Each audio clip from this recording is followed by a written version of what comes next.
Bueno, bienvenidos un día más a otro vídeo para el canal en el que hoy vamos a ver una pequeña introducción a Docker. Veremos qué es Docker, qué diferencia Docker de una máquina virtual y, por supuesto, los beneficios que nos trae utilizar Docker. Por supuesto, como es habitual, veremos un pequeño ejemplo de una aplicación utilizando Docker y también veremos cómo instalar Docker. Lo de instalarlo lo haré de una forma muy rápida para que no consuma mucho tiempo, ¿vale? Y eso será todo. Antes de comenzar con el vídeo, no olvides darle un buen like, dejar un comentario y compartirlo. Vamos por ahí. Bueno, el primer punto obviamente es saber qué es Docker. Docker es una plataforma que nos permite simplificar procesos para construir aplicaciones, distribuir estas aplicaciones y nos permite ejecutarlas en distintos entornos y sistemas. Con entornos me refiero a cuando estamos en la oficina, servidores de producción, de desarrollo, de preproducción, etc. ¿Vale? Pero no únicamente puede variar el entorno, sino que además puede variar el propio sistema operativo. Por ejemplo, es muy común tener, Windows para desarrollar y luego a la hora de tener los servidores tenemos Linux. Así como puede ser Amazon Web Services, Google Cloud, Azure o Oracle Cloud, ¿vale? Todos tienen su propia versión de Linux. Pues gracias a Docker podemos construir aplicaciones que corren en todos los sistemas exactamente igual. Entonces, ¿cómo funciona Docker? Cuando hablamos de Docker, realmente lo que estamos haciendo es hablamos de dos conceptos, ¿vale? Hablamos de conceptos de imágenes y de contenedores, ya que estos son los conceptos en los que se basa Docker. Si te has fijado en el logo de Docker, que es lo que hemos visto antes, o la ballenita esa azul que tenemos ahí encima, el logo es una ballena azul con un montón de contenedores encima, como si fuera un barco, ¿vale? Llevando contenedores, vaya, de los de barcos. Pues esto es así porque es la idea de Docker. La idea de Docker es englobar todo en contenedores pequeños e individuales y ayudarnos a moverlo por todos los sistemas. Si pensamos hace un par de años cómo se hacían los despliegues, ¿vale? Tú ibas al servidor, cogías la carpeta, la borrabas y rápido copiabas tu fichero a la carpeta del servidor y, bueno, y rezabas porque funcionara. Por supuesto, luego vinieron scripts, otras aplicaciones como puede ser pues, Octopus, que te ayudaba a hacer deploys, etc. Básicamente, cada empresa o cada desarrollador lo hacían de una forma diferente. Docker nos proporciona una técnica consistente a la hora de hacer estos despliegues en diferentes entornos, lo cual nos proporciona un gran número de beneficios a nosotros como desarrolladores. Como he mencionado en la imagen anterior, Docker se basa en dos conceptos, imágenes y contenedores. Cuando hablamos de imágenes, hablamos de algo que se utiliza para construir un contenedor. Una imagen contendrá la definición de los ficheros necesarios para correr la aplicación que queremos correr en nuestro servidor o en nuestra aplicación que queremos correr, ¿vale? Después tendremos que indicar nuestro framework o la base de datos, los ficheros, etc. En nuestro caso en concreto, el ejemplo es una aplicación web en .NET y que, bueno, pues necesitamos poner el código de la aplicación. Cuando indicamos que queremos correr una aplicación con Docker y para esa aplicación utilizamos NetFramework, Docker lo que hace es, mágicamente no, ¿vale? Docker lo que hace es descargar los ficheros necesarios para que esa aplicación corra. No va a descargar ni uno más ni uno menos. Por ejemplo, .NET hoy en día corre Linux y Mac, ¿no? Pero bueno, supongamos que necesitas descargar, pues básicamente para utilizar una aplicación en ASP.NET, tú necesitas descargarte ASP.NET Core, ¿vale? Pues eso tiene un comando que te descargas ASP.NET Core y luego tú le indicas los ficheros que son tu aplicación y pues automáticamente los enlazará. Luego veremos un ejemplo. Pero claro, como he dicho, la imagen por sí sola no hace nada, ya que es una definición. Y es la definición que utilizamos para conseguir que un contenedor se ejecute. ¿Y qué es un contenedor de Docker? Si nos basamos en el punto anterior, podemos ver que el contenedor es la instancia de la imagen donde la aplicación está corriendo. Como he dicho, una aplicación en Docker puede ser cualquier tipo de aplicación, como la aplicación web que estamos tratando en el curso de Web C#, que es de la que haré el ejemplo, como un servidor caché o una base de datos. El gran beneficio de utilizar contenedores es que cada contenedor está completamente aislado del resto, lo que implica que cada uno puede ser creado, instanciado o parado, o eliminado individualmente. Cuando empezamos a desarrollar en Docker, lo primero que se nos viene a la cabeza es que son máquinas virtuales, ¿vale? Porque tú lo piensas y dices, vale, yo cuando iba al instituto o a la universidad, yo aprendí máquinas virtuales, que básicamente es que tú tienes tu sistema operativo, no digamos Windows. Luego tienes otra aplicación que es VirtualBox o VMware y ahí le pones una máquina virtual de otro sistema operativo y sobre esa máquina virtual instalas un montón de aplicaciones. Esto, o sea, nosotros lo pensamos y decimos, esto es directamente lo que está haciendo Docker, ¿vale? Porque te pone una capa adicional y pues ejecuta las aplicaciones. Pero la realidad es que no. El motivo principal es que una máquina virtual corre en nuestro sistema operativo como invitado a través del hypervisor, ¿vale? Además, correr máquinas virtuales es muy pesado. O sea, para instalar una máquina virtual necesitas instalar todo Windows o todo Linux si quieres correr una máquina virtual de Linux, ¿vale? Esto nos da una limitación en tamaño de disco duro muy importante, o de memoria incluso, porque a cada máquina virtual le tienes que asignar X tamaño de memoria, obviamente, porque tiene que correr el sistema operativo, más las aplicaciones, etc. Pero en la práctica, digamos que tenemos dos aplicaciones, una aplicación web y otra aplicación de consola, ¿vale? Como tenemos ahí. Tenemos nuestra aplicación web corriendo en un Linux y nuestra aplicación de consola en un Windows. Si tuviéramos máquinas virtuales necesitaríamos nuestro sistema operativo base, que sería, en mi caso sería Windows, ¿vale? Mi ordenador Windows. Y luego tenemos otro Linux y otro Windows. En total son 3 sistemas operativos. Y en cada uno de esos 2 adicionales tenemos una aplicación en cada uno. Como he dicho, esto consume mucha memoria, mucho espacio, muchos recursos en general. Por el contrario, los contenedores de Docker corren sobre el motor de Docker, el cual se ejecuta directamente sobre el sistema operativo, lo que implica que el tamaño es mucho más pequeño que una máquina virtual normal.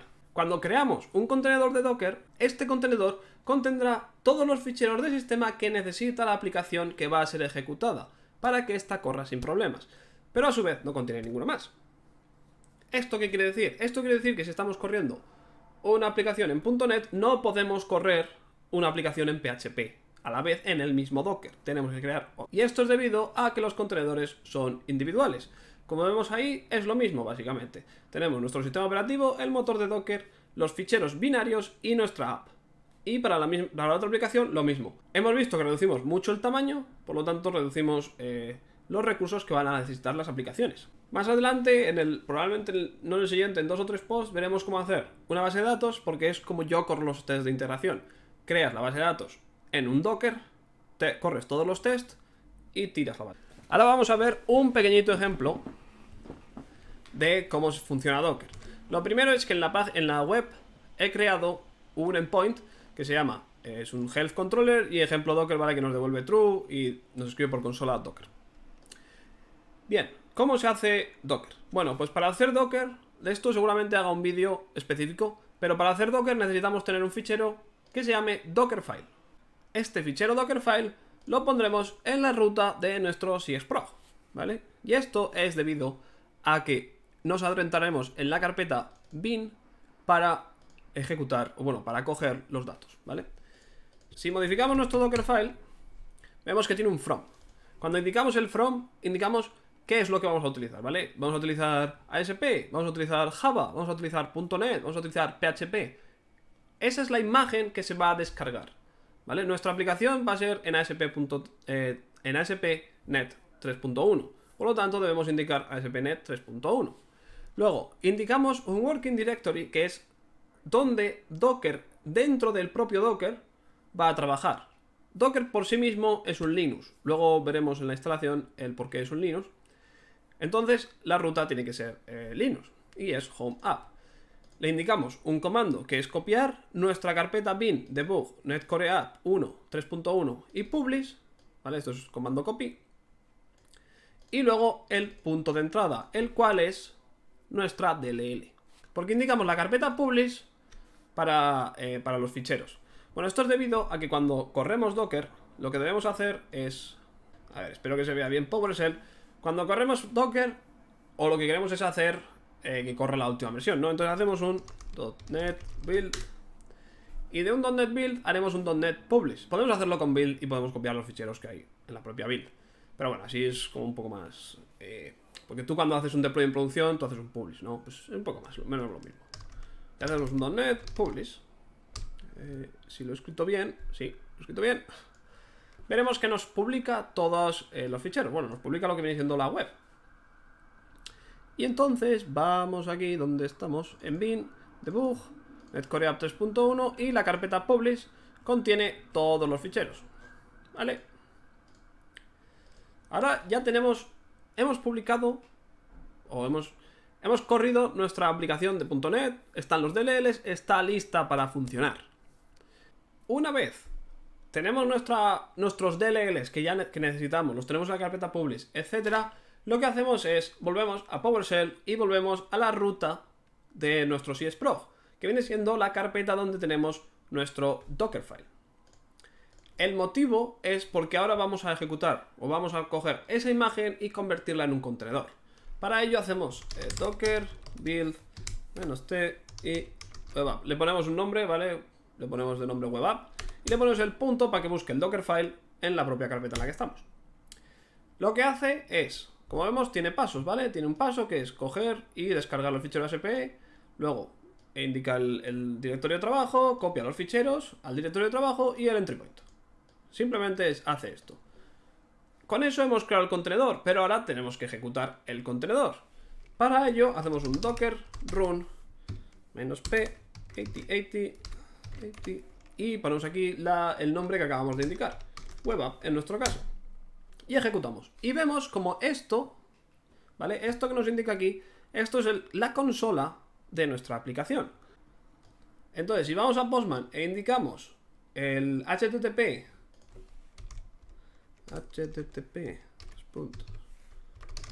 localhost 8080, le indicamos aquí health, porque era la que teníamos y creo que era ejemplo docker, ¿vale? Esto es básicamente esto, ¿vale? No es API health ejemplo docker. Vemos que nos devuelve true y si vemos la consola, ¿dónde estás, PowerShell? Si vemos la consola, aquí nos ha escrito Docker, que viene siendo este console writeline de aquí, ¿vale? Esto es el ejemplo sencillito de Docker con una aplicación web en ASP.NET. Sí que es cierto que en ASP, bueno, cuando trabajamos con Visual Studio, no nos hace tanta falta Docker, ya que el propio Visual Studio nos crea nuestro IIS Express, etc. Pero en otros lenguajes es muy útil. Y, por ejemplo, para hacer test de integración, a mí personalmente lo prefiero porque así, pues, ¿sabes? O sea, creas test de integración y haces tu base de datos ahí, la ejecutas ahí y, bueno, luego la borras, puedes crear y hacer lo que quieras y tu información no se va a ver alterada. Porque los test de integración, recordamos que son completos y deberían insertar en la base de datos. Pero bueno, vamos a ver. Por supuesto, Docker tiene beneficios. El primero y el más claro es que mantiene el entorno original limpio. ¿Pero qué quiere decir con esto? ¿Vale? Como acabo de comentar, bueno, en este caso en ASP únicamente utilizamos Visual Studio, pero imaginémonos que utilizamos JavaScript. No, tenemos proyectos en PHP, tenemos proyectos en JavaScript, tenemos proyectos en .NET, ¿vale? Pues por ejemplo, para la aplicación de PHP necesitamos tener Apache, ¿vale? Para poder correr el servidor de PHP. Pues únicamente necesitamos tener nuestro Docker ahí, con su Apache, y que el working directory sea los ficheros que estamos modificando, ¿vale? Así no tenemos que instalar Apache, ni tenemos que instalar IIS, ¿vale? No tenemos que instalar nada. Por ejemplo, podemos hacer lo mismo con las bases de datos. Podemos tumbar y crear contenedores con bases de datos, ¿vale? No hace falta. Puede ser que tengamos una aplicación que tenga DynamoDB, DynamoDB, por cierto, es de Amazon. O sea, no. Es muy complicado instalarse DynamoDB en tu propia máquina, ¿vale? Es muy fácil con Docker, es muy complicado sin Docker, ¿vale? Podemos tener DynamoDB, MySQL y otra no SQL, no sé, Mongo, ¿vale? Pues no necesitamos tener esas tres bases de datos instaladas en nuestro ordenador. Simplemente tenemos un contenedor de Docker con esa imagen, ¿vale? Con la imagen de DynamoDB, con la imagen de Docker o con la imagen de Mongo. Luego, debido a que cada contenedor se ejecuta de una forma independiente, cualquier usuario que ejecute el contenedor, o si lo ejecutamos en un servidor, recibirá el mismo resultado. Con lo que el problema de en mi ordenador funciona, en el servidor no, apáñatelas tú. Eso ya no existe, ¿vale? Incluso en cantidad de ocasiones, como puede ser con Amazon Web Services, desarrollamos en nuestra máquina virtual en Visual Studio, pero a la hora de hacer el deploy, hacemos el deploy en ECS, que viene siendo un Docker, ¿vale? Que viene siendo la versión de Docker de Amazon. Y ahora vamos a pasar un poco a la instalación, ¿vale? Va a pasar el punto a la instalación, pero primero vamos a ver la diferencia, o bueno, qué es Docker para Windows. En mi caso trabajo con Windows, por lo que este vídeo va a tratar de Docker para Windows.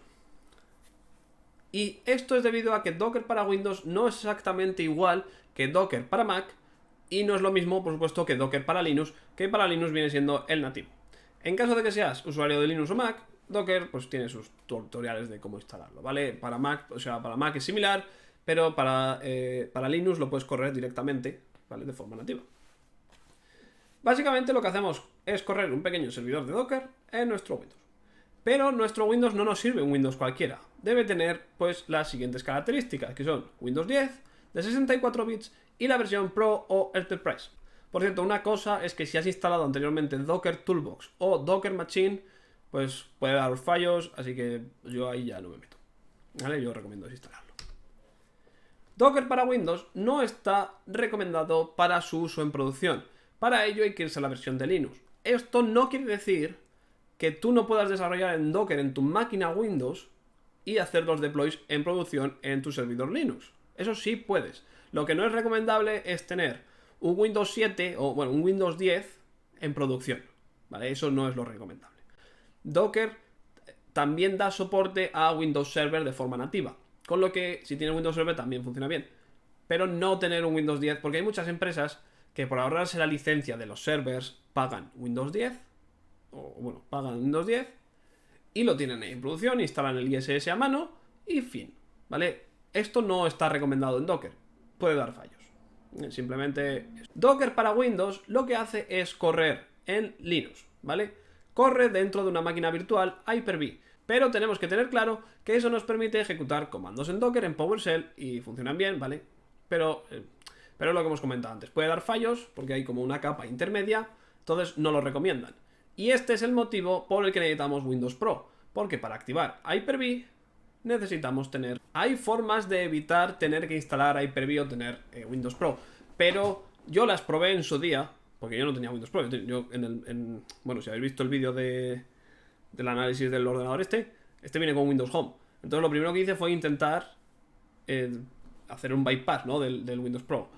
Era castellano. En fin, que para instalar Hyper-V lo que tenemos que hacer es tener Windows 10 Pro o Enterprise, y una vez tenemos instalado Windows 10 Pro, vamos al panel de control, programas y características o accesorios, activar características de Windows, y ahí buscamos Hyper-V y lo pulsamos.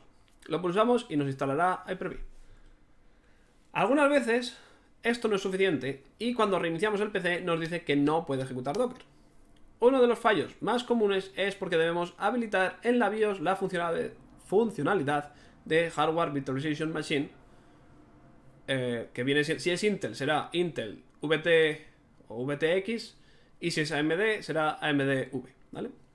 Y además debemos asegurarnos que el Second Level Address Translation, SLAT, y Data Execution Protection también están habilitados. Pero bueno, una vez tenemos esto, reiniciamos el ordenador y ahora podremos instalar Docker. Para instalar Docker lo que tenemos que hacer es ir a docker.com y descargarnos la versión de nuestra máquina. Si es Windows será de Windows, si es Linux nos dará un comando, y si es Mac pues nos bajará el targz. ¿Targz eran en Mac? No me acuerdo. Bueno, total, que una vez instalado veremos que Docker lo tenemos ahí en la barra de tareas, ¿vale? Es el icono ese con la ballenita, el icono blanco, y si pulsamos sobre él nos abre una interfaz. Yo personalmente, vale, la interfaz es básicamente esto, ¿vale? Yo personalmente en el año que llevo trabajando con Docker no he utilizado la interfaz más que para hacer este vídeo, así que yo simplemente la nombro y ya está. Pero bueno, básicamente tenemos aquí los contenedores que tenemos, y si entramos vemos pues básicamente lo mismo que hemos visto en el PowerShell, ¿vale? Vemos estadísticas, etcétera. ¿Vale? Esto es la diferencia que nombraba antes. Como vemos, esto está utilizando, nuestra web app está utilizando 22 megas, mientras que si tuviéramos la web app en una máquina virtual, en Virtual Machine, en Oracle, en VirtualBox, con otro Windows o un Linux, utilizaría pues gigas, porque hay que cargar el sistema, ¿vale? Entonces esto es muy importante. Y el CPU usage, por supuesto, 0.03%, que ni se nota ni nada. Así que va perfectísimo. Por supuesto, las podemos parar, reiniciar o incluso borrar. Que yo, como no lo voy a usar más, pues la borro. Y ya está. Bueno, seguimos al lío. Para comprobar si Docker está correctamente instalado, lo que tenemos que hacer es correr el comando Docker version en PowerShell. Lo puedo volver a mostrar aquí. Si abro PowerShell, esta es la captura esa, pero bueno. Si abro PowerShell aquí, como vemos, nos especifica dos dockers, ¿vale? Dos Docker Engine. Y esto es por lo que hemos explicado antes. Yo tengo Windows, por lo tanto estoy corriendo Docker para Windows. Pero Docker para Windows se ejecuta sobre una máquina virtual en Hyper-V que es Docker para Linux. Y aquí es donde tenemos, ¿ves? Ponen aquí el sistema operativo Linux. Y en cambio, mi Docker es el de Windows. Más allá de eso, para desarrollo funciona exactamente igual. Las funcionalidades puede ser que lleguen un poco más tarde, no suele pasar, pero puede ser que llegue a lo mejor, ¿sabes? Esto que media versión más tarde o un parche más tarde, porque en Docker para Windows lo que hacen es priorizan que no se rompa a tener funcionalidades. Una pequeña conclusión, y es que el uso de Docker tanto durante el desarrollo de nuestras aplicaciones como a la hora de hacer los despliegues a producción es muy útil, ya que nos simplifica la vida una barbaridad. En César, el propio Visual Studio ya compila y te permite debuguear las aplicaciones de una forma muy efectiva, por lo tanto no es tan necesario a la hora del desarrollo. Pero en otros lenguajes es muy necesario. En cambio, a la hora de hacer el deploy, es mucho más recomendable. Como he dicho antes, yo personalmente en el curro tenemos tenemos las aplicaciones en Docker. Porque simplemente pues haces el push y ya está, y funcionan. Y tú sabes que funcionan. Si en tu máquina corre, sabes que corren en Amazon. Y otra cosa es que hacer los tests dentro de Docker nos asegura un entorno cerrado y controlado para el correcto funcionamiento de los mismos. ¿Vale? Hacemos un test en Docker y sabemos que está todo ahí isolated y que no puede salir de ahí. Y bueno, esto ha sido todo sobre el vídeo de Docker. Si te ha gustado, no olvides darle un buen like, suscribirte y compartirlo. Te dejaré el enlace abajo del blog y de mi Twitter, me podéis seguir. ¿Qué más? En las próximas semanas quizá haga otro vídeo sobre Docker, ya en plan un poco más avanzado, a lo mejor explicando el Dockerfile, etcétera, porque este era como de información, ¿vale? En plan, ¿qué es Docker? Y bueno, eso ha sido todo. Cualquier duda, me preguntáis. Un saludo y adiós.